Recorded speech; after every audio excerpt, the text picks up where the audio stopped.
Volume 2 tends to be the most neglected of the 3 volumes of Capital, and INGLêS famously said that it doesn't contain much material for agitation. And so I'm curious as to what inspired you to teach this class on Volume 2, and why do you think it's important for understanding our present moment? I'm actually very fond of Volume 2 in terms of many of the ideas that are present in it.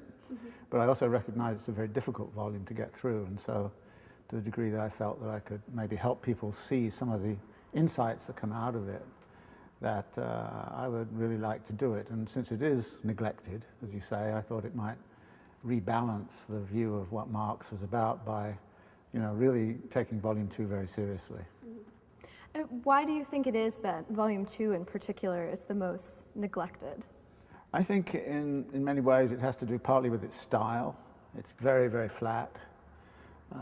There's none of the joy that comes from reading Volume 1. There's no Shakespeare and, and fetish and all the other wonderful things that go on in Volume 1. It also has a very weak narrative structure, whereas Volume 1 you kind of find yourself being caught up in the argument as it flows along, whereas Volume 2 is a sort of series of episodes. The other problem is, I think, that its subject matter is a bit, at first sight, seems to be a bit out of the mainstream, apart from at the very end, where there are these materials on the reproduction schemas, which are, I think, frequently referred to. But I really enjoy all the stuff about turnover time and acceleration and speed up. And of course, in Volume 2, there's also materials about space. So for anybody who's interested in the space-time dynamics of capitalism, Volume 2 is where you really find all the stuff that I think is illuminating that. I think that is a foreign terrain also. I mean, most economists, for example, don't take the sort of spatiality very seriously. And so it takes a geographer like me to kind of say, wow, this is really great stuff we've got going here.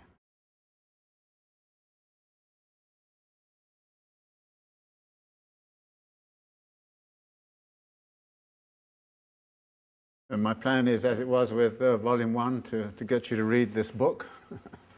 But I approached this task with a certain amount of both excitement and trepidation. Excitement because I actually have found Volume 2 in my own work quite an inspiration. And some of my best ideas have come out of thinking about Volume 2, so I actually find the content of Volume 2 really interesting. But on the other hand, it's rather a boring book. Volume 1 is an interesting book, and in some ways I think it's a literary masterpiece. This is far from being a literary masterpiece. You don't have all of these figures running around that you do in Volume 1. There are no werewolves and vampires and table turning and fetishisms and so on. The figures that sort of rampage across the text of Volume 1, like Shakespeare and Cervantes and Balzac and of course all of the Greek philosophers and so on, all of those literary allusions sort of disappear from Volume 2 into a rather flat, dull, sort of technocratic expose, in which Marx doesn't really spend much time trying to explain to you what's the important part of a sentence and what is not, or what is an important part of a chapter and what is not, and in some cases what is an important chapter and what is not. So the result is that it's actually a far more difficult book. It takes a lot of work. The translator, I mean, it's kind of interesting what he had to say about it. He obviously got fed up having to translate it, so the translator's note, which in here is the translator's preface, about the third thing. He says, as far as the style of writing is concerned, the difference is to be found between the later volumes and Volume 1, while in some part inevitably reflecting the preferences of the translators, are due to a far greater extent to differences in the original text. Volume 1 of Capital, which Marx himself prepared for press and revised after its publication, is palpably presented to the public as a work of science that is also a work of world literature. Hence, not only the splendid rhetoric of many well-known passages, but also the copious references to the works of classical antiquity and Renaissance Europe. Volumes 2 and 3 follow much more in the wake of the less purple passages of Volume 1. So the first opening of Volume 2 starts with actually anchoring itself in Chapter 3 of Volume 1, which is the chapter where most people give up reading Volume 1. So this just gives you some idea of where you're going to be at. And then the guy says, their content is to a far greater extent technical, even dry. And Volume 2, above all, is renowned for the arid deserts between its oases. So I think that's a little hard, because it turns out that what he thinks are arid deserts, in some cases I think it turn out to be rather lush pastures for thinking. So it's not an easy book to read. And for that reason, you have to take very much more seriously the point he made in Volume 1, that there is no royal road to science. And if you sort of fear its the exercise of climbing, then you're going to be in a lot of trouble. You also have to be prepared to wait to get actually the gems which do come out of it. The other thing that happens is that the politics disappears. You know, there's no call to revolution in Volume 2. In fact, reading Volume 2, you wonder where on earth the possibility of revolution exists. And there were some people who read it, Rosa Luxemburg, for example, who complained bitterly that actually Volume 2 makes it seem as if capital can accumulate forever, and that therefore there is no point at which the system is likely to collapse. I think that's not an accurate reading of this text, but nevertheless, there is a kind of sense as to what happens to the politics. And the third thing is that not only is there no literary meat in it, and not much political meat in it, directly anyway, but it's an unfinished text. And as always happens with unfinished text, you have bits and pieces which were written at different periods, and although most of this was written towards the end of Marx's life, in the 1870s, really 20 years after he had written the Grundrisse and after he'd really worked on Capital. So this is one of his later works. And it was edited by Engels, and of course, as always happens, there's an inevitable controversy as to whether Engels edited it right, or whether if you organize it in a different way, it would look differently and all the rest of it. So you'll have to worry about that when you become an expert on the text. So this is, I think, it's an incomplete work, and so you also have to, not only do you have to actually import the political fire into the text, you also have to find ways to build upon a rather incomplete work. And this is a text which takes a lot of, I think, imagination on your part in terms of taking fragments, which are sometimes fragments which are just sort of good ideas, if you want to call it that, and then run with them yourself. And there's almost no way in which you can come out of this with, if you like, a fixed understanding of, yes, this is what Marx is saying. It's more like, well, this is what Marx was beginning to say. How do we complete what he was beginning to say? How do we take what he was beginning to say and then actually build it into something which is much broader and much larger? When you approach it in that spirit, it becomes a very much more interesting text and a richer text. And as I indicated at the very outset, I find this text extremely exciting when treated in that way. But the text itself, I mean, it really is Marx at his most boring. I mean, those of you who remember Volume 1, you remember all those little passages where he starts to talk about, well, there's a bushel of corn and there's one coat, and this is 1 shilling, and that's 1 shilling and 6pence, and this is something else. And boy, there's a lot of that in here. There's a lot of that in here. And many of the examples he works at interminably by adding up, shillings and pence and so on, and then trying to prove something that could have been proved very easily. And that's, if you like, the desert character of it. But once you realize that's going on, then you start to read it a little selectively and recognize that actually the exciting stuff is in here. Like I say, it's been a gold mine for me in terms of some of the ideas, in part because Volume 2 is a look at capitalism from a different perspective from Volume 1. Volume 1 is about production, and it's about the production of surplus value. Volume 2 is about circulation. Now, immediately that says to you that Volume 2 is much more emphatic about the process, about the movement, about the flows and the continuity. To be sure, you get some of that in Volume 1, no question about it. Capital is defined as a process, as value in motion. Here it's a commodity, here it's a production process, here it becomes a commodity again.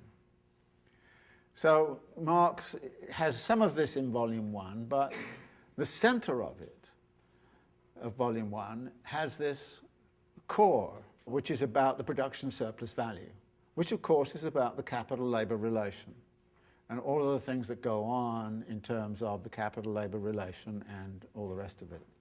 Volume 2 is not about that at all. It's about the process, it's about the flow, and it's a very exciting set of ideas that come out of that, but you get a completely different perspective. For example, if you take the very first page of Volume 2, Marx says this. He says, okay, I'm going to look at the formula for the circuit of money capital, and that is, this is the circuit, which is money, which is going to buy a commodity, and we're going to divide eventually between labour power and means of production, which is then taken into production, and it then becomes a new commodity, which embodies surplus value, which then becomes money once again, plus the surplus value. So he says, okay, this is the system that I'm going to look at. And he's going to dissect it in all of its fine detail.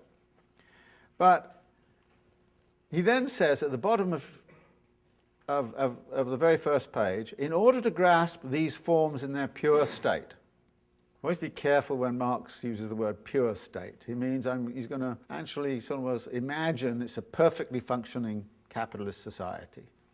In order to grasp these forms in their pure state, we must first of all abstract from all aspects that have nothing to do with the change and constitution of the forms as such. We shall therefore assume here both that commodities are sold at their values and that the circumstances in which this takes place do not change. Now, what were the circumstances? Back in Chapter 2 of Volume 1, what he did was to outline a situation in which you had private property rights, you had juridical individuals exchanging with each other on a non-coercive basis in a situation where nobody was in a position to affect market prices. In other words, the circumstances are a perfectly functioning, a utopic, if you like, liberal, theoretical society. And so he's doing that. But he then adds another one. We shall also ignore any changes of value that may occur in the course of the cyclical process. We ignore any changes in value. What changes value in Volume 1? What's the key thing that changes value in Volume 1? Can you remember? It's the productivity of labour. Technological and organisational change, right? That as technology changes and as organisational change occurs, so the value of commodities is likely to decline. He is actually going to write a whole book where technological change is assumed to be is absent. Technology and organisational form is assumed constant. What is one of the main themes of Volume 1? It's about the theory of relative surplus value, which is about technological and organisational change and the dynamics of it, where it comes from and what its impacts are in the production of the Industrial Reserve Army and all of those other things. In other words, the most fundamental aspect of Volume 1 of Capital, which is changes in the productivity of labour, they're here assumed not to exist. So why on earth write a text which ignores the foundational findings of Volume 1? Now this is sort of an interesting kind of question which you have to grapple with. And I think the answer lies in the idea that actually in Volume 1 there were a set of assumptions about how this flow occurred, which are hidden. And he wants to extract them. And as he extracts them, what he does is to bring a whole set of different considerations into view. Now, the imagery I use here, typically, is to say, look,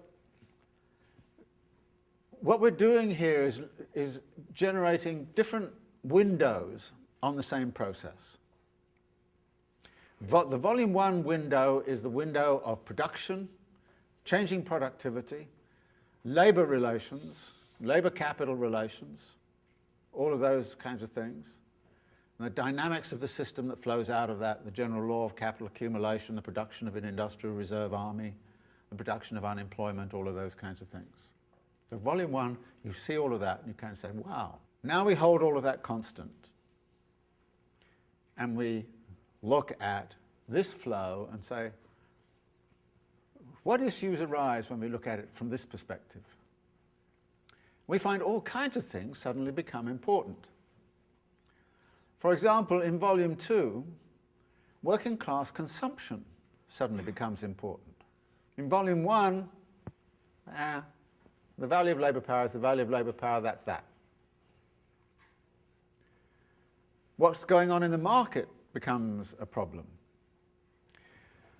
The continuity of this flow, which was presumed to be there in Volume 1,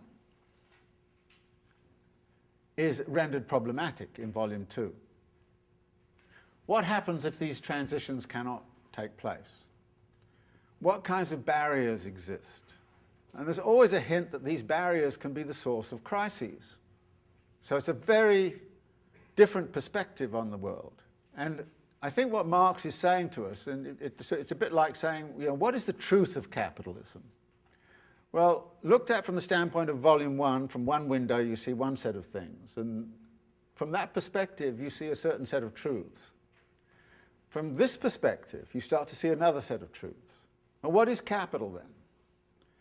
Well, it's the view from both of those windows combined, and in some ways Volume 3, I think, was meant to be an understanding of how Volume 2 and Volume 1 are actually in tension with each other. If everything's going fine in terms of what's going on in Volume 1, then things are going to get screwed up in Volume 2. And this is where something like working class consumption comes in. At the end of Volume 1, you'll remember, in the general law of capital accumulation, Marx talks about the idea, which is very popular, the increasing immiseration of the proletariat. That what capital does, given the dynamics he's described, is to produce immense concentrations of wealth at one end of the social system and massive arenas of poverty at the other end. That's what it tends to do. That's what he shows. What you see in Volume 2 is if that happens, you may not actually end up with a market. Now, we live in a world where 70% of this economy we live in is driven by consumerism. Where was consumerism in Volume 1? Well, actually, Marx is very reluctant to allow consumerism into Volume 2. He's very reluctant. But bit by bit, it edges its way into the picture. Towards the end of Volume 2, he's got a discussion of the fact that the increasing immiseration of the proletariat is a problem. On page 391, there's a footnote. Now, you know, I'm rather fond of looking at footnotes in Marx because very often they give you the clue to what on earth is going on. He says, contradiction in the capitalist mode of production. The workers are important for the market as buyers of commodities, but as sellers of their commodities, labour power, capitalist society has the tendency to restrict them to their minimum price. Further contradiction, the periods in which capitalist production exerts all its forces regularly show themselves to be periods of overproduction, because the limit to the application of the productive powers is not simply the production of value, but also its realisation. However, the sale of commodities, the realisation of commodity capital, and thus of surplus value as well, is restricted, not by the consumer needs of society in general, but by the consumer needs of society in which the great majority are always poor and must always remain poor. You'd have a hard time imagining that in Volume 1. Yet in Volume 2, we're suddenly seeing that this is becoming an important issue in the analysis. And when I say Marx was reluctant, what you see in Volume 2 is a commitment to a certain kind of scientific understanding of the world. And he follows wherever the analysis takes him. And I don't think he liked the idea that somehow or other working class consumption was a real problem, and that a balanced development in a capitalist society should be one in which actually the workers became important as consumers as well as producers. So what you start to see from Volume 2 are certain relationships which become very significant in the dynamics of capitalism, which you don't see in Volume 1. And secondly, the way in which you start to see those relationships coming about is also, you know, very important for understanding certain aspects of capitalist history. I mean, for instance, I've mentioned that this is here looked at as a process. And there are a number of things about this process that are very, very important. The first notion is its continuity. It has to continue. It has to keep going, step by step. The second point about it is that it has to accelerate. What you get in Volume 2 is an argument about increasing speed up.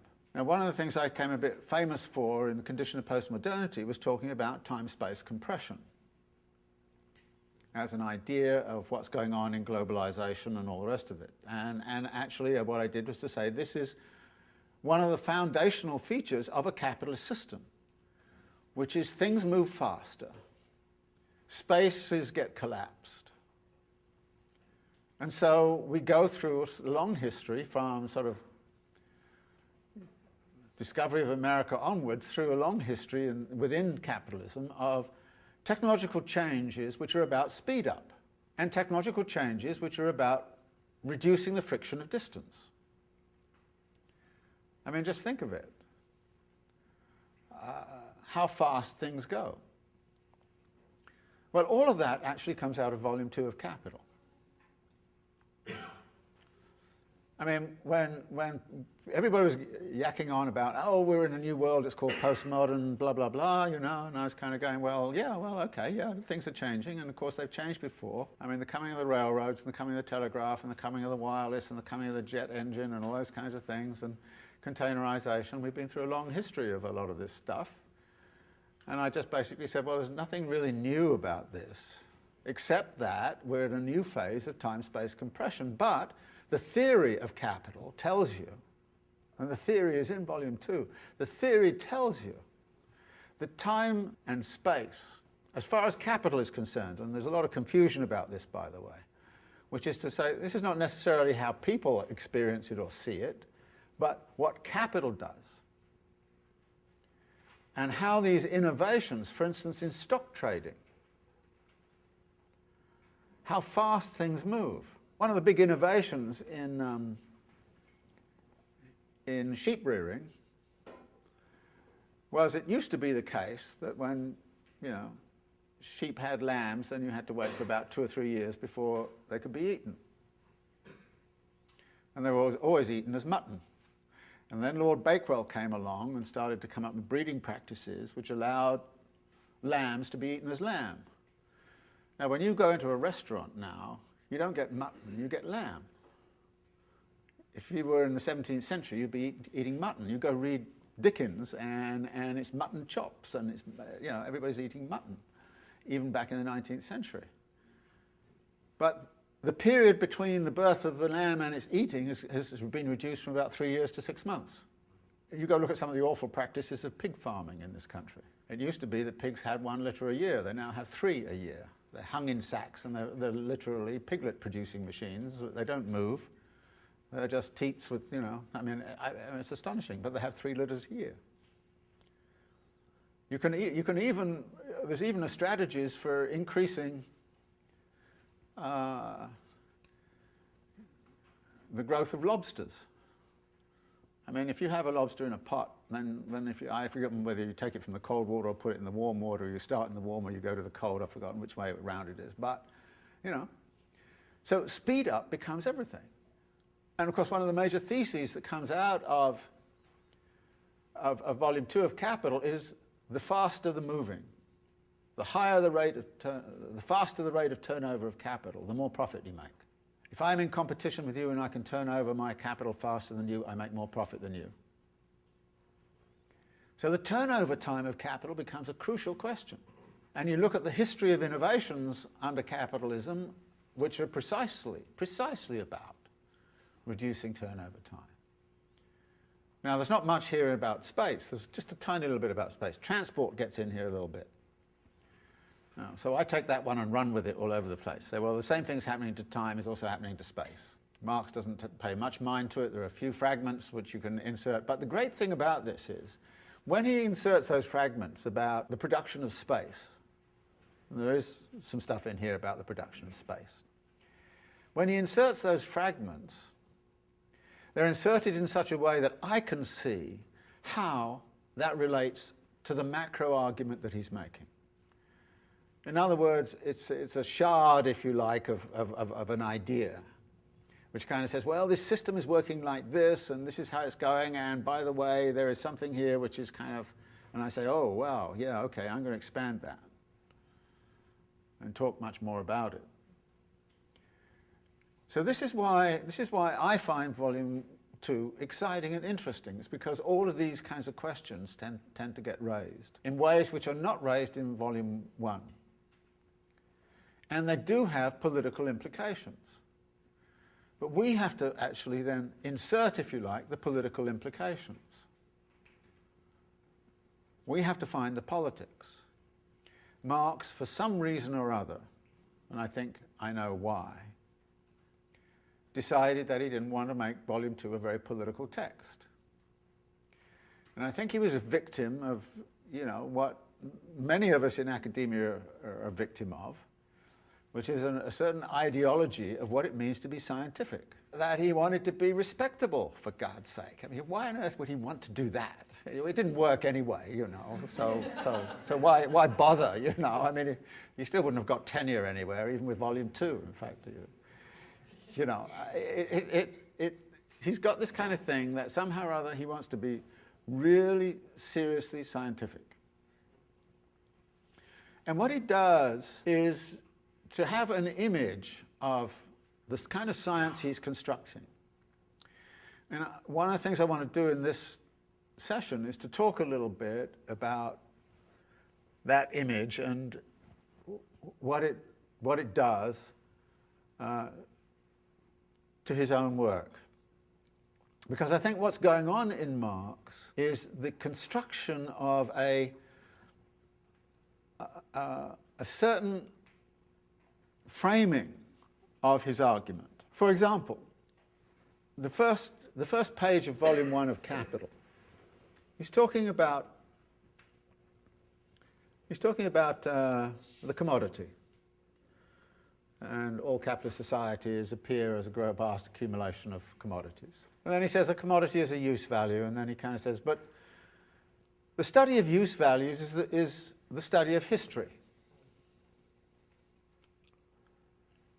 And we'll come across a little bit later some other comments in which he kind of says the study of consumption, consumerism, doesn't belong inside of economics. And what this suggests is that he sees there is a distinctive field of thinking and theorizing which is called political economy. And that there is a distinction between political economy and history. Now this is, I think, one of the foundations and one of the conundrums that you face when reading Marx. There is all this work in the world of political economy. 3 volumes of Capital, 3 volumes of Theories of Surplus Value, most of the Grundrisse, and all the rest of it. You then get the historical studies like the 18th Brumaire of Louis Bonaparte and Class Struggles in France and other kind of commentaries. There seems to be no relationship whatsoever between the two. You certainly won't find Marx writing about 1848 and the crisis of 1848 by referring to the falling rate of profit or the relative surplus value or the production of industrial reserve armies or any of that sort. Nothing of that sort at all. So the historical studies. Furthermore, the historical studies seem to be full of historical accidents, like Louis Bonaparte dressing up as the great imperial imagery and all this sort of stuff, and assuming the mantle of his uncle and all this kind of stuff, and creating appealing to a poetry of the past in order to create a present, that kind of stuff. So this is going on in the historical studies. And you wonder what is the relationship between that and what seems to be in Capital a law-like inevitability of the nature of the system. Now this leads people to suggest that actually there are 2 Marxes, and he was really kind of schizophrenic. One is the sort of scientific Marx, the political economist, where he's talking about deterministic laws, where human agency is kind of embedded in these law-like structures, and a voluntaristic world where accident and all the rest of it occurs, which proceeds in a completely different kind of way. And there's a very interesting kind of question, therefore, is what's the relationship between the political economic theory and the history? Now, it's not as if the political economic theory is presented in an ahistorical manner, because Marx is very clear right throughout that Capital is a historical construct. It came into being a certain kind of way. It developed certain rules of engagement. It developed certain laws of motion. And Marx is interested in those laws of motion, and what he's trying to do in the political economy is to show us what those laws of motion are. So it's a historical, and at the same time he's also making an argument that there is a historical necessity to overthrow those laws of motion. So it's not as if the political economy is presented in an ahistorical way. No, it's laws of motion which are being constructed through human agency. But once the laws of motion are there, we are all subject to the rules of those laws of motion. Now this is not a strange idea, because you'll find it in Adam Smith, of course. I mean, it was precisely Adam Smith's point about the hidden hand of the market, was that the dynamics of a society are not open to individual determination. That the market logic, as Adam Smith argued, the market logic, if it is institutionally framed in terms of private property rights and perfectly functioning markets and all those kinds of things, if it's properly framed, will lead to a developmental process which will act to the benefit of all, particularly, of course, if the state, and actually Adam Smith did have a very strong role for the state, if the state is responsible in relationship to how those laws of motion produce wealth and how the wealth then gets distributed. So Marx is taking that kind of position. But then there comes the difficulty of how to take an understanding of those laws of motion as you get them in Capital. How to take all of those and bring them into a situation where you can use them to understand something like what happened in 1848 or what happened in the Paris Commune. Now, this it seems to me is a crucial kind of question right now. I mean, we've gone through a disruption, a crisis, whatever you want to call it, in which capital accumulation ran into serious difficulties. Now, do we try to interpret that by going back to the 18th Brumaire? Or do we try to interpret that by going to the falling rate of profit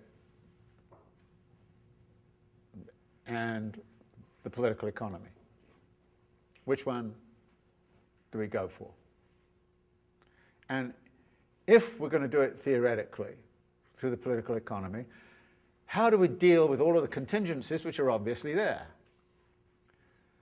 I mean, you know, yeah, regulators were asleep at the switch, no question about it. The regulators were captured by those they were supposed to regulate, no question about it. The report that came out on the financial crisis spent a lot of time saying this didn't have to happen. There was nothing inevitable about this crisis we've been through. What was the problem arose not for any kind of deep-seated reason, but because of failures of regulation and failures of the state apparatus and the invention of these crazy kinds of derivative products and all the rest of it. So what we have to do, if we want to do a kind of Marxian analysis of the present situation, is to have, I think, a much better understanding of exactly what it is that Marx can tell us through the political economy, and what we have to do for ourselves when we try to take that knowledge and project it into a situation of the sort that we've been through. And in order to do that, I think we have to have a clear understanding of why it was that Marx actually set up a method of inquiry in Capital in the way he did. Once you have that understanding, you understand why it is that he wrote Volume 2 in the way he did, what it gives us that is tremendously significant in relationship to understanding of contemporary events, but also what it cannot give us. And Marx had no interest in saying it ever would give it to us. That is a key, if you like, to understanding a present crisis, or understanding a particular dynamic. So what we've got then is a body of literature, the political economy of Marx, in which Volume 2 is a critical volume. And for me, and actually for some other, quite a number of people who study Marx very closely, Volume 2 is a key volume, but it's the least read volume for all the reasons I've outlined. You know, people get into the desert and they kind of go, oh my God, give me some water, I want to get out of here. So we're going to have to battle with that a bit. And one of the things I want to do is to try to leaven it up a little bit. Because, for example, Marx comes up with just categories in Volume 2. For instance, he comes up with a category of commodity capital. But in Volume 2, you would not know that actually merchants are engaging in the circulation of commodity capital, and that there's a specific set of agents who have specific tasks and specific. All of that is in Volume 3. So what I decided to do, as you see from the outline, is to say, all right, he starts out by talking about the circulation of commodity capital as if it's just commodity capital. He doesn't tell us about the agents who are circulating it. But you hear all about them in Volume 3, and by the way, the Volume 3 stuff on merchants' capital is terrific. You'll have a good time with that. The stuff on finance capital is, awful. You'll have a terrible time with that one. But I wanted to say, look, by putting parts of Volume 2 and Volume 3 together, you can see how he's constructing the science, if you like, and how then he's actually interweaving in Volume 3 the agents that are involved. And I just wanted to put them a little bit together so that you can see how that relationship might work. In June of 2008, we posted online your video lectures of Reading Marx's Capital, Volume 1. And since then, they've been viewed over 1 million times and have inspired Capital reading groups all over the world. And I'm wondering what that has been like for you and what reflections you might have on that experience. It has been a fantastic experience. I mean, I didn't imagine that it would have had the impact that it's had. And it tells me something that actually there's a thirst for knowing about what it was that Marx had to say and to explore it. And it's just been incredibly exciting. There's a desperate concern for new ideas and new thinking, and there seems to be no place where it's really coming from. And there is therefore a willingness now to read Marx, and I hope to read Marx in an open kind of way, rather than a sort of a dogmatic kind of way. And so to me it's been a very humbling experience, but also a very exciting experience to know that there are so many people out there who've appreciated this. He doesn't do an empirical study of the history of capitalism, historical study. What he does, in effect, is to take all of the writings of all of the political economists from the 17th century onwards and make the assumption that they had struggled, honestly in most cases, to figure out how on earth this capitalist world was working and how it was being organized. And even when they were being dishonest, they told you something. Those of you who remember Marx's discussion of Senior's last hour, it told you something. It really did. So even when they were just being apologetic for class power, it told you something. So in a way, what he does is to take that whole body of literature and dissect it, critique it, and look for its aporias, as we now like to call them, its contradictions and all the rest of it, and out of that construct an alternative political economy. And this alternative political economy is going to be scientific. It's going to be rigorous and scientific. But like any kind of, and at various points in Volume 1 of Capital, for example, he starts to talk about how value is like gravity. And I think he aspires to build a sort of science which is of that sort. The analogy I prefer to use would be fluid dynamics. And the laws of fluid dynamics are very well developed and they're very sophisticated. But in exactly the same way, you can't get from the laws of fluid dynamics to forecast tomorrow's weather with 100% accuracy.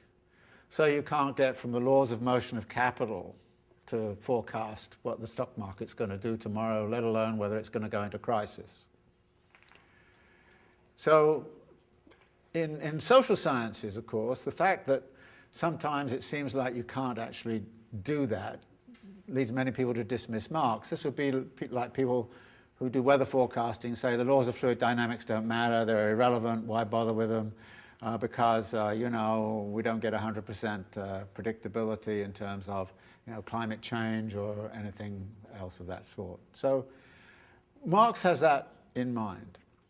In doing it, he set up some general kind of propositions which became a guide to how he constructed Capital. And some of these are laid out in the introduction to the Grundrisse, which was also in the introduction to the Critique of Political Economy. And I've just extracted some key elements of this, which is from page 99 to 100 of the Grundrisse, which you should have copies of. Production, distribution, exchange, and consumption form a regular syllogism. Now, he's talking about classical political economy here. He doesn't think they are a syllogism. He's saying classical political economy treats them as a regular syllogism. Production is the generality, distribution and exchange the particularity, and consumption the singularity in which the whole is joined together. Production is determined by the general natural laws, distribution by social accident, exchange stands between the two as formal social movement, and the concluding act, consumption, which is conceived not only as a terminal point but also as an end in itself, actually belongs outside of economics, except insofar as it reacts in turn upon the point of departure and initiates the whole process anew. Now, he then criticizes this. He says, while this syllogism is admittedly a coherence, it is, he says, a shallow one. And then there's several pages that go on in which he criticizes it step by step in order to reject it in favor of a dialectical conception of how production, distribution, exchange, and consumption might be brought together within the totality of relations comprising a capitalist mode of production. And the conclusion we reach, he says, is that production, distribution, exchange, and consumption form the members of a totality, distinctions within a unity. Mutual interaction takes place between the different moments. This is the case with every organic whole. Now, what this proposes is a structure of the following sort. That says the world of production is the world of generality. It is, he says, and this is the world that is law-like.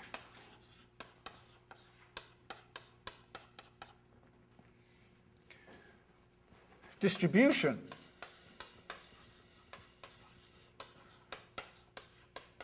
and exchange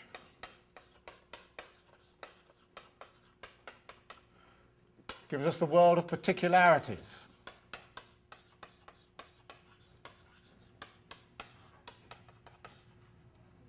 Which is accidental, conjunctural.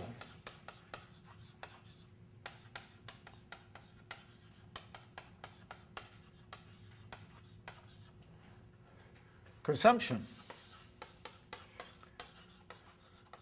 is the world of singularity.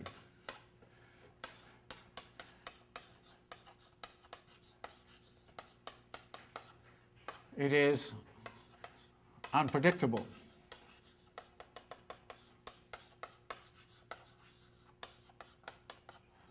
Unrepresentable in some ways.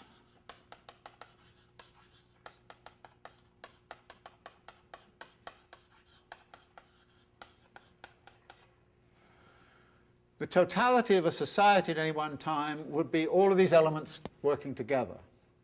But what Marx is concerned with in Capital is to try to talk about, define the laws of motion.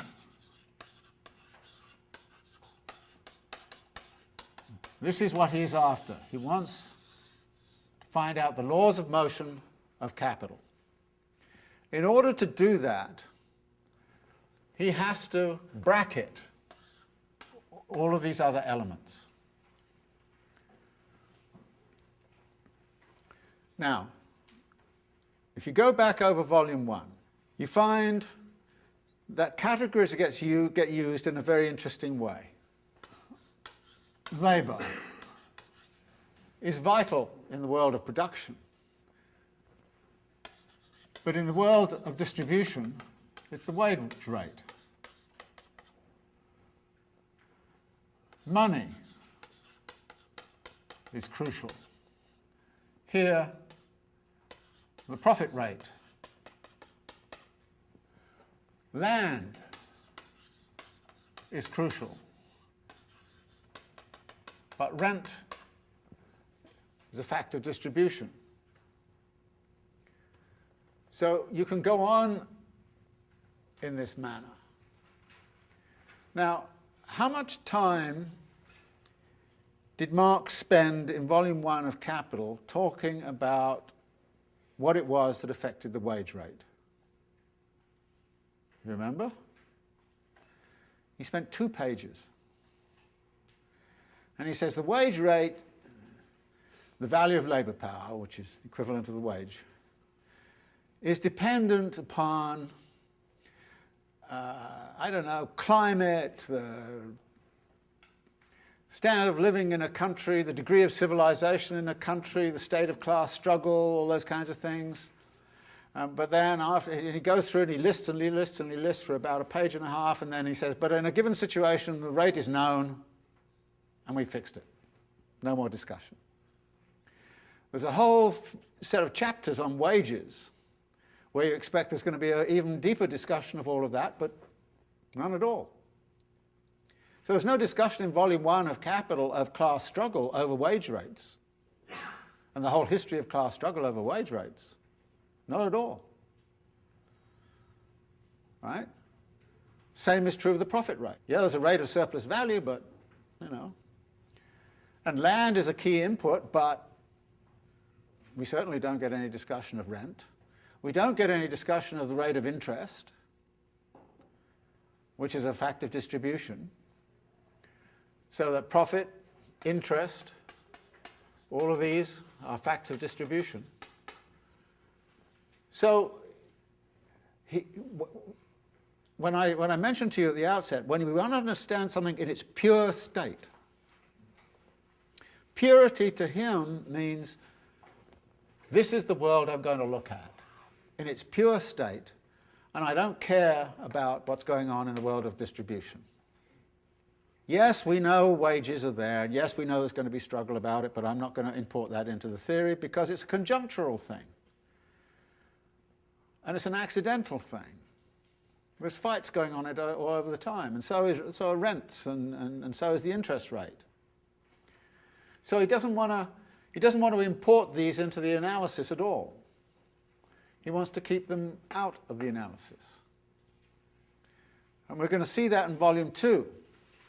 I mean, the reason he doesn't talk about merchant's capital in Volume 2, even though he's talking about commodity capital, is because you would have then to start to talk about how much the merchant capital took. Now, that's a very important issue for us right now. How much does Walmart take? IKEA, Gap, Benetton, etc., etc. I mean, merchant capital is a very important, powerful force. What's its class relation with production capital? Well, IKEA, Walmart, you know, dominate production. The producers are caught, in many instances, under the domination of merchants' capital. Right? I mean, these are very important issues for us in terms of understanding the contemporary dynamic. I mean, to what degree is the present crisis have something to do with the hegemony of merchant capital vis-a-vis production capital? I mean, how important is Walmart in organizing production? IKEA is another one. You know, you go out and, you know, parts of India and you find people slaving away, sort of making something or other that ends up in you know, over in Brooklyn there. These are power relations that exist conjuncturally. Things like Walmart and so on didn't exist 30, 40 years ago. There was a period when merchant capital was also terribly important, you know, Marshall Fields, all the rest of it. So the relative powers of merchant capital and producer capital are constantly sort of going like this. And the same is true of land rents. What's the relative power of landlords vis-a-vis capital or merchants? What's the power of financiers vis-a-vis producers? These are all conjunctural things, and Marx says, I'm not going to deal with them. If you want to understand what's going on in your society at this time, you've got to go deal with them. I'm not dealing with them. I'm dealing with this world, this purified world of production, with these things sort of put to one side. Exchange, another interesting kind of thing. What is the logic of exchange in Volume 1 of Capital? Many people, you know, I have to take them past this, kind of say to me about chapter 2 or 3, what happened to supply and demand? You know, and I kind of go, well, Marx's argument is that when demand and supply are in equilibrium, they cease to explain anything. I mean, the reason that shoes cost more than shirts has nothing to do with the fact that we desire shoes more than we desire shirts. It has to do with labour input and value input. So when demand and supply are in equilibrium, they cease to explain anything. But who says supply and demand is in equilibrium?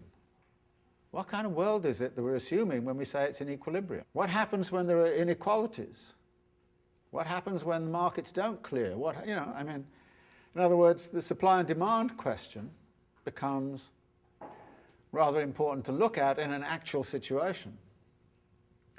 And when you get, and this is interesting, when you get to the stuff on finance capital and money capital, the interest rate is determined by supply and demand, by nothing else. And that's because the interest rate is a relationship between capitalists. So when you get to the chapters on the interest rate, you're going to see the supply and demand suddenly becomes important. Which is why Marx didn't want to actually introduce it into the whole argument right now. Because he didn't want these conjunctural elements to enter in. So we have the market. So we have a supply and demand. The other thing about the market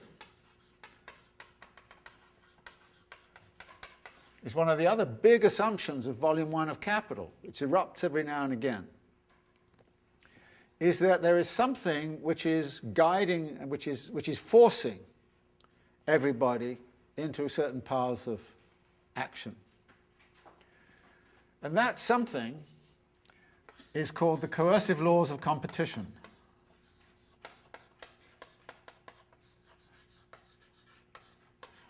Now, this erupts at several points. For example, the struggle over the length of the working day. Marx at a certain point kind of says, well, capitalists are not free to decide that. They are in competition with each other. The coercive laws of competition force capitalists to extend the length of the working day. If I extend it and you don't, then you're in difficulty. You have to extend it if I extend it. If you extend it, I have to extend it. So the coercive laws of competition play a very important role in the chapter on the length of the working day, because that is what forces capitalists to all go to the lowest common denominator, forces them to a politics of what Marx calls après moi le déluge. If we kill off everybody, that's what we have to do. Which is why the introduction of legal restraints puts a floor under that coercive laws of competition. The whole argument would not work unless you were living in a very competitive society. The other place where coercive laws of competition becomes crucial, there are several, by the way, in Volume 1, is in the theory of relative surplus value. What drives technological change? An organizational change. If I have a better technology than you, then it's the coercive laws of competition that force you to, in the end, adopt my technological and organizational form. And it is competition between entrepreneurs that forces them. So when it comes to the coercive laws of competition, this plays a very, very important role, and Marx has an interesting way of putting it in the Grundrisse. He kind of says, competition doesn't define the nature of capital. It is the enforcer of the laws of motion. Well, what happens if the enforcer goes to sleep? What happens if you've got monopoly power? And actually, there's a moment in Volume 1 of Capital where Marx talks in the general law of capital accumulation about the increasing centralization of capital, which means there's a tendency towards increasing monopolization of capital. How do the coercive laws of competition exist in a society where monopoly power is becoming more and more significant? And this was, of course, one of the major points that was made by Baran and Sweezy in their theory of monopolistic competition back in the 1960s. The US industry was becoming more and more monopolistic. The coercive laws of competition were not doing their work. The whole laws of motion of capital were changing. because the enforcer was no longer enforcing. And of course, one of the things that happened with the neoliberal revolution was to try to actually increase the coercive laws of competition. And it's very interesting, one of the things the state apparatus often does is you know, anti-monopoly, antitrust legislation is about trying to maintain some notion of competition. And you can say, oh, well, it's a big joke, but it's not a big joke, actually, in terms of the dynamic of capital. If the coercive laws of competition are not working, then this whole system tends to go in a completely different dimension. Well, this is, if you like, the conditions of exchange are dependent upon the existence of coercive laws of competition. And Marx says in Volume 1 of Capital, the coercive laws of competition do this. In the general law of capital accumulation, the coercive laws of competition become important. Without the coercive laws of competition, the whole system that Marx sets up would not work. Now, there's an interesting argument, which was very well made by Giovanni Arrighi in a piece written back in 1972. What he talks about is a historical movement between periods of monopolistic control and then highly competitive phases. This shift between competition to monopoly power and back again in the history of capitalism has played, I think, a very important role in the historical dynamic. Marx does not deal with that, except in, you know, a few places where he starts to talk about the laws of centralization of capital and the fact that competition always ends up as monopoly. He has those kinds of comments. But what he does is to try to analyze in a pure state the dynamics of a system in which it is assumed the coercive laws of competition are doing their work. It is assumed that demand and supply are always in equilibrium. And then we get to this curious notion about consumption being a singularity. Now, singularity is a kind of difficult word, and I'm not quite sure. Those who are experts on Spinoza and so on will probably find it back in there. And it's something that's made a lot of in Hart and Negri, for example. But the idea of a singularity is that it is something which is unpredictable, unrepresentable. It is a point in a mathematical function which is not predictable within the function. And it can erupt to infinity or it can go anywhere. I mean, when Marx says consumption is a singularity, I think what he's talking about is the way in which human wants, needs, desires, passions, whims are unpredictable.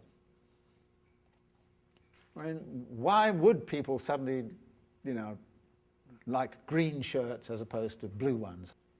So when Marx calls it a singularity, he's kind of saying this is something that we cannot grasp theoretically, we cannot even represent it properly.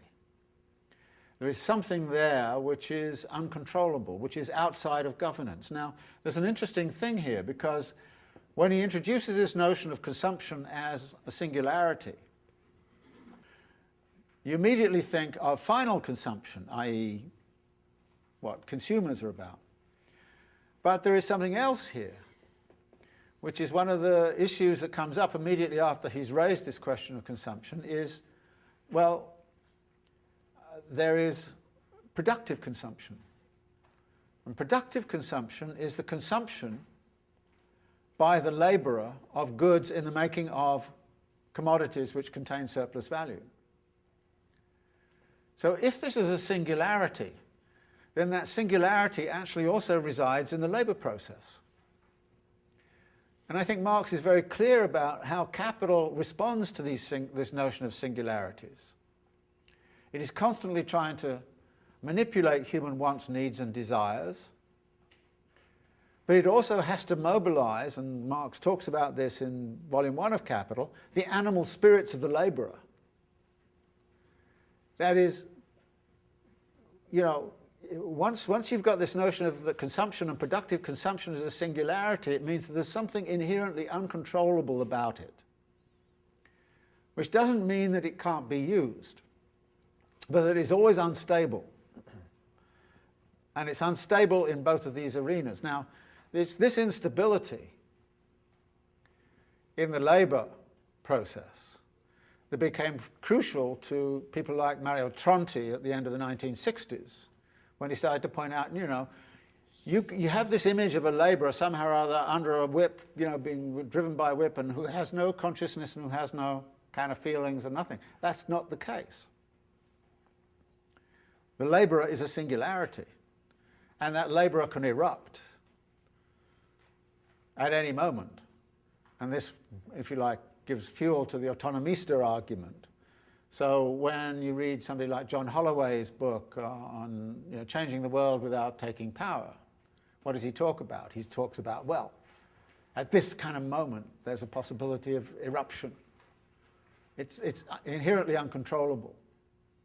It always has a revolutionary moment. You know, Hart and Negri kind of say it's even revolutionary, and this is a, you know, I guess students love this one, to not get up in the morning. It's a very revolutionary act, you know, and you kind of go, oh, all the students go, oh, great, it can be revolutionary, just stay in bed all day. But this is a very serious kind of question, and the same thing occurs in the world of consumerism,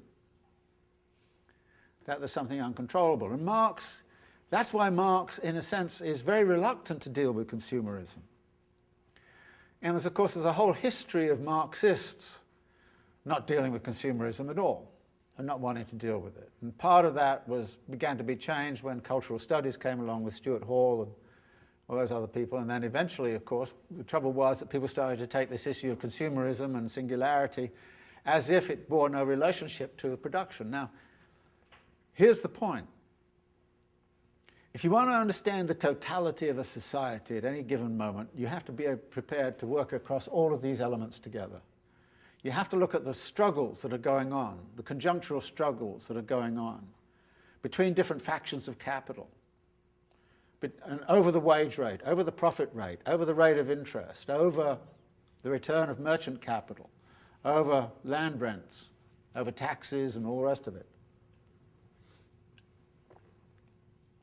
You have to think of those, but you also have to think about the singularity and the possibility of eruptions. And I think that, again, within Marx's own theory,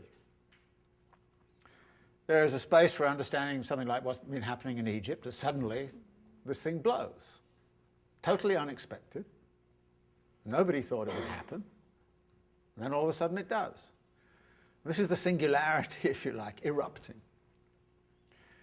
And in Marx's theory, he clearly understands that, and that's what he saw happened in 1848. This is what he saw happened as Louis Bonaparte came in. In other words, you know, there is a way of understanding the relationship between the law-like and laws of motion, which are being dispelled out up here, and this, when we start to look at society as a whole. But Marx's own project in Capital is to produce something which is simply the laws of motion without taking account of any of these other elements. Now, whether he was right to do that or not is a kind of, you can debate about it, but you've got to understand that that is what he's doing. And the result of that is that you can learn certain things from Marx which you might not otherwise understand. That is, once you understand something about these laws of motion, it's terribly, terribly important to understand that all of these other elements are indeed, to some degree, contingent. But at the same time, you don't imagine that society is determined by them. It's not at all. So there is a way, and I find it increasingly interesting to sort of think about a way to try to bridge the gap between the political economy and the history, which is what I was trying to do in The Enigma of Capital, and what I tried to do in the neoliberalism book, is to find some way to write out what I understood from the theory, but also to try to integrate it into an understanding of the dynamics of the crisis. Now, there is another level that Marx appeals to. Just before this passage, he introduces another category, which is the universal. And this is about the metabolic relation with nature.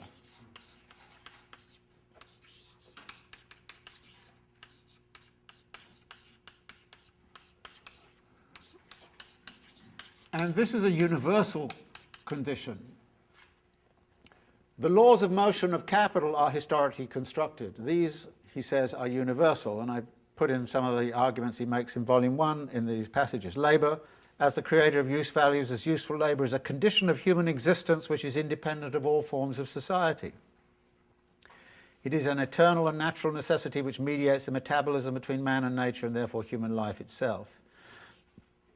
And the labour process must be considered independently of any specific social formation because it is the universal condition for the metabolic interaction between man and nature, the everlasting nature-imposed condition of human existence. And therefore it is independent of every form of that existence, or rather it is common to all forms of society in which human beings live. Now, again, once you introduce the universal, which is this relation to nature, you then got another problem, which is, well, what's the relationship between this generality, these laws of motion, and the metabolic relation to nature? Clearly, the laws of motion, and we've already talked about this to some degree, are such as to redefine what a natural process is. In pig breeding, for example, we've already mentioned that. You know, they become a different kind of nature. So that actually we're transforming nature, and there you get back to the idea that we change the world by changing the nature, and we change ourselves by changing nature, and so, you know, so that there is another kind of level at which Marx works. What he does in Capital, again, how many times in Volume 1 does he actually mention this universal metabolic relation? Maybe 10 times. But he's going to look at the general laws of motion independent of that and independent of all the rest of it. So you have to understand that the whole of Capital is constructed in this vein. And there comes a point where some of that trying to isolate this in its pure form starts to run afoul of what he says, well, insofar as it feeds back and becomes part of the general laws of motion. And what you were going to encounter in Volume 2 are moments when that starts to happen, and Marx tries to keep it out. Again and again, he tries to keep it out. Now, again, I'm not going to make any judgment as to whether he was right to do that or wrong to do that, but one of the things you have to do in reading it is to understand why it is that at a certain point he is excluding certain things from the analysis in ways which do not allow us to take the analysis and project it into current circumstances so we can understand it perfectly well. But the benefit that came from this was this. Marx formulated his ideas about capital in the midst of a crisis of 1857-58. If he had included all these other elements in it, we wouldn't have got the general law of capital accumulation, the production of the reserve army. We would not have got the reproduction schemas which we get at the end of Volume 2. We would not have got many of the other insights we have. In other words, it allowed him to create an abstract understanding of a capitalist society outside of the specificities of 1857-58. Outside of the specificities of what was going on in his own particular moment and his own particular time. And it is precisely for that reason that we still read Marx today. Because he created a theory of a pure capitalist mode of production, and to the degree that we still live in a capitalist society, so these laws of motion can still be seen as operative, and still are operative. You don't have to look very far to see them. So the benefit that came from this was huge in terms of creating a level of understanding that was above the particularities of certain circumstances. The deficit is that it doesn't allow you to explain that circumstance in its particularities or its oddities. But that's what we have to do. So the point here is to kind of say what we have to do is to understand what we can get from Marx and what we have to do. In other words, he's not giving us, I mean, when I say it's like the laws of fluid dynamics, he's not giving us laws that we just plug in and say, here's what's going on. Not that at all. He's giving us an understanding of laws of motion, which are there. But we then have to build around those laws, understanding of laws of motion, all of this stuff about what's accidental and conjunctural, what's going on in this unpredictable kind of world, and how do we integrate it with the kind of the transformations of nature and the production of nature? How do we do all of that? In other words, that's the work we have to do. And this is why I think it's so important to understand something about the nature of his method and the nature of his project. Within that project, certain rules apply. And let me go to the last part of the Grundrisse I want to mention in the paper. He says, production predominates not only over itself in the antithetical definition of production, but over the other moments as well. So production dominates, but there's some weird way in which it dominates over itself. The process always returns to production to begin anew. That exchange and consumption cannot be predominant is self-evident. Likewise, distribution is distribution of products, while as distribution of the agents of production it is a moment of production. A definite production thus determines a definite consumption, distribution and exchange, as well as definite relations between these different moments. Admittedly, however, in its one-sided form, production is itself determined by other moments. Now, what the hell does this all mean? It's typical Marx kind of prose, where you don't know what is doing what, but actually it turns out it's not too difficult to unravel. Provided you understand that there are two meanings of production in here. What is volume 1 about? It's about the production of what? Surplus value. Surplus value is a social relation. It's not about material production, it's about the organization of material production to satisfy that social relation. So it's the production of surplus value which is significant. So when he says production predominates not only over itself in the antithetical definition of production, he's simply saying the production of surplus value dominates over the physical processes of production. Now, a lot of people misread this as saying, well, actually what Marx is saying is that material activity dominates over everything else. But this is not material activity that dominates. This is social activity that dominates over everything else. And it's kind of very weird because if you read that as, well, this is material production which is predominating over everything else, you then end up with all of those kind of materialist determinations that, human beings are, just sort of products of the material processes they're engaged in. Well, but this is not what he's talking about at all. And, and anybody who just thinks about what the main sweep of Volume 1 of Capital is, it's about the production of surplus value. That's what it's all about. And it's about the production of surplus value through the organization of material production processes so that surplus value is realized. And the social relation between capital and labor is preserved. Okay. So it's the production of surplus value and the reproduction of the capital-labor relation which predominates over all else. And what I see him saying here is, that's what dominates over all else. But consistent with that, if that is the law which exists up here in production, then there are all forms, all manner of distributional forms that can exist which may be consistent with that. It's perfectly possible for you to have an authoritarian, dictatorial, neoliberal regime in Chile under Pinochet coexisting in a world with a social democratic Scandinavian.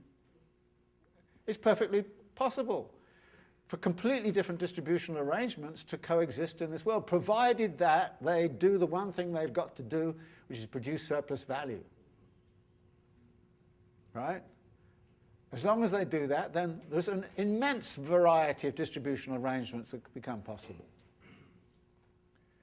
there's an immense variety of exchange relations, and, which can become possible. And the same thing applies to consumption. Yes, it's a singularity, but it's not an independent singularity floating out there in space. It's a singularity that is embedded in this requirement that surplus value be produced, no matter what. So when Marx talks about, production predominating,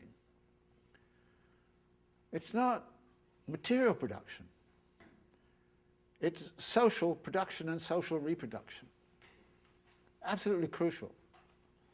And one of the things I get really kind of annoyed at in discussions, or when I read about, people, particularly the critics of Marx, kind of say, well, he was a materialist and he just believed that material processes dictated everything. Untrue. Untrue. I mean, this sentence doesn't make sense unless you take these two learns. And as soon as you put those in there, it makes a lot of sense. And he says, the last couple of sentences, definite production thus determines, and a definite consumption, distribution, and exchange, as well as definite relations between these different moments. That is, the requirement that you produce surplus value is the fulcrum of the law of motion of capital. That's a requirement. And it is a class requirement, which is a capital-labor relation, which is a historical construct. And which implies, by the way, if you want to make a revolution, then that's what you've got to revolutionize, which is the capital-labor relation and the class relation. So capital is a historical construct, no question about it. But it's a historical construct which, once it is there, forms laws of motion, to which we all have to conform, to which distribution, consumption, exchange, all have to conform to some degree or other, which doesn't mean that they all have to look the same. There can be different distributional arrangements, there can be different consumer regimes, infinite variety of ways in which exchange is set up. One of the things that's the genius of Marx is to set it up in such a way that, yeah, you can imagine a world in which there's an infinite variety of all of this, all of these other moments which are unpredictable and particular. You can imagine that world, but you can also imagine it in such a way that the core laws of motion about the production of surplus value and the reproduction of surplus value and the reproduction of the class relationship between capital and labour is also foundational and fundamental. I think this is a terribly important way of thinking. But again, what Marx is doing in Capital is working on this. He's not working on all the rest of it. And I can't emphasize too much that both critics and admirers of Marx, I think, don't quite appreciate the limitations he put upon himself and what those limitations do to what we can understand from reading Marx, but also what those limitations allow him to produce, which focus our attention on what he considered to be the most important aspect of what the nature of capital is about, which is, of course, the class relation. That's the central thing. So, in setting up Volume 2, what he does is to try to stay at this level. And there are many phases where he kind of says, well, I now have to get into something like this question of turnover time. I'm only going to examine it insofar as it has relevance for this, for the generality, for the laws of motion of capital. And I'm going to exclude everything else. And you'll find many passages where he does that.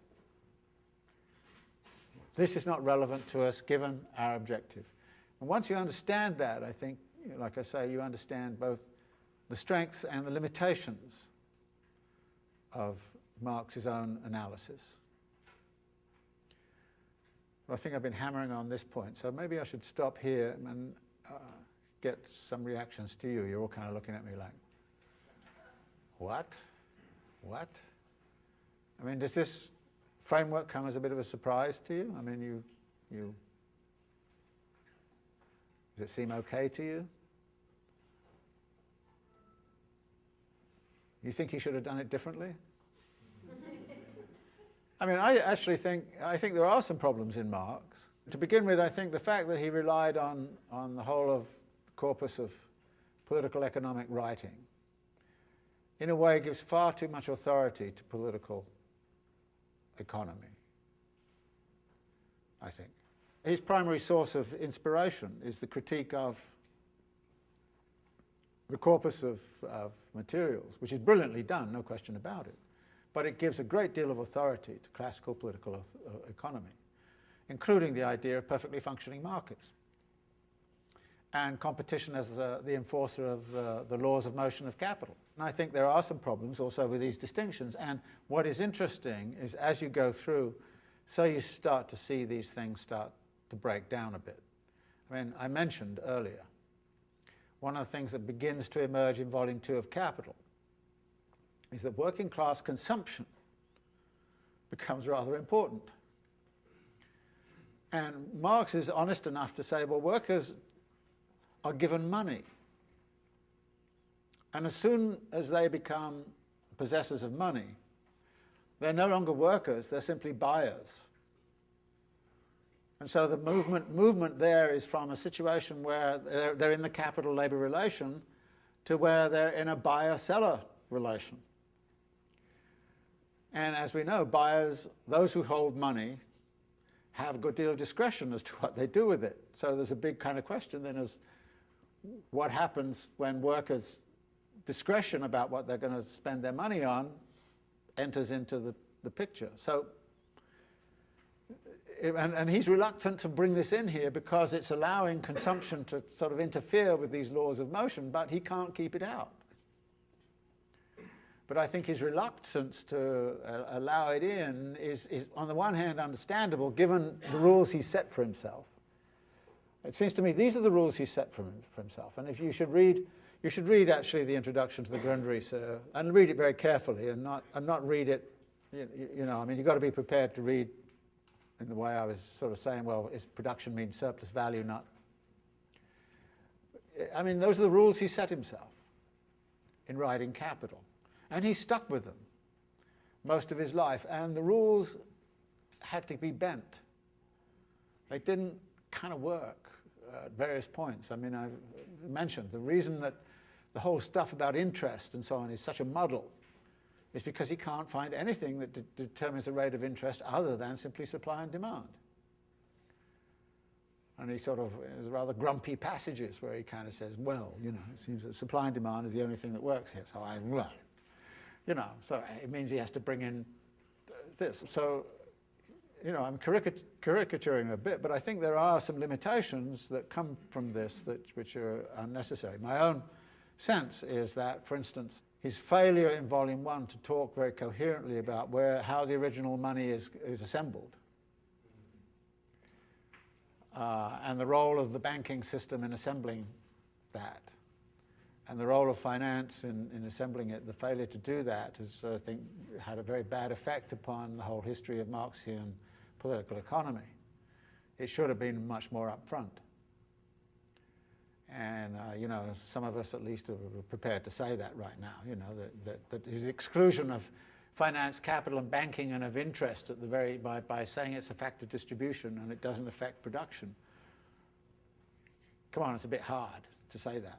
To say that you can exclude consumerism from, you know, in other words, there are some limitations in here that I think are really problematic. But on the other hand, I recognize that had he put all of this stuff in there, we wouldn't have got the insights we have got from understanding these laws of motion. And those are very important. Yeah. I have some difficulty to understand exactly what that means, that consumption has something to do with singularity. First of all, is that Marx who's saying that, or is that classical political economy that's saying that? There's sometimes an ambiguity about that. My sense of it is that he's saying this is how classical political economy set it up. But there's nothing in anything that follows that says that classical political economy was wrong to set it up that way. In other words, he accepts that distribution is and exchange are conjunctural, and he doesn't say anything about consumption except that he's then talking about productive consumption, which I think is very interesting, because then it says there's a singularity in that which is very important to mobilize, and that's where you get back to the notion of how do you mobilize the animal spirits of the worker, because he's very clear, without capital having the power to organize the animal spirits of the worker, then capital is not going to do very well in terms of the labor process. So my reading of it is, and I may be wrong about this, is that he actually carries over this notion of the singularity. The point about it saying it's a singularity is to say you never quite know. And in fact, it becomes terribly important. In fact, capital relies on the fact that people are susceptible to fashion and to consumerisms and all the rest of it in order to keep in motion. So in other words, the big question for them in the production process is how to mobilize the animal spirits. The big problem for them in the world of final consumerism is how to mobilize the consumer spirit. How do you get people to want to shop until they drop, kind of thing? Yeah. So when you say put down consumption, you mean productive consumption and the creation of surplus value? Or I mean both. I mean final consumption. He basically says final consumption in here, but then he starts to talk about productive consumption. And then when you use particularity, singularity, and then you say accidental versus unpredictable, I don't get the distinction. Accidental is probably not the right word for it. I mean, I would prefer the word sort of conjunctural, dependent upon, for example, class forces and the state of class forces.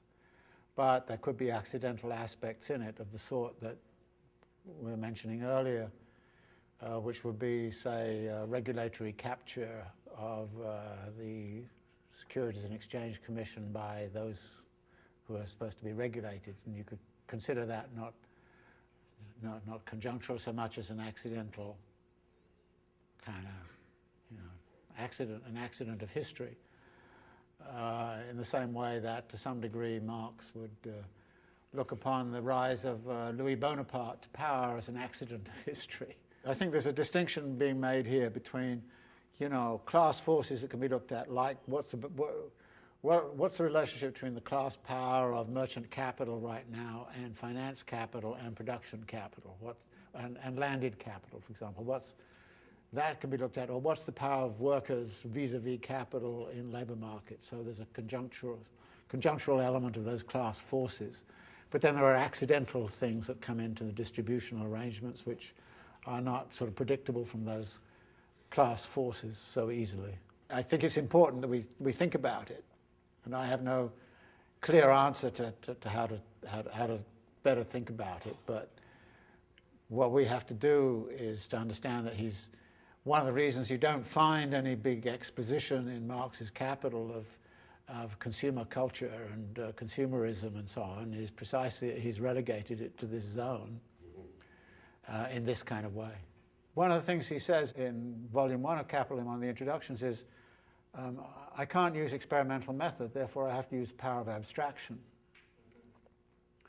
And the power of abstraction is terribly important, so he sees this as being, if you like, the most powerful aspect of what he does. Now, I don't see him in this introduction, which, by the way, there's some controversy over whether this introduction should have been in the Grundrisse anyway, because this introduction was actually the introduction to the critique of political economy, which was written rather earlier.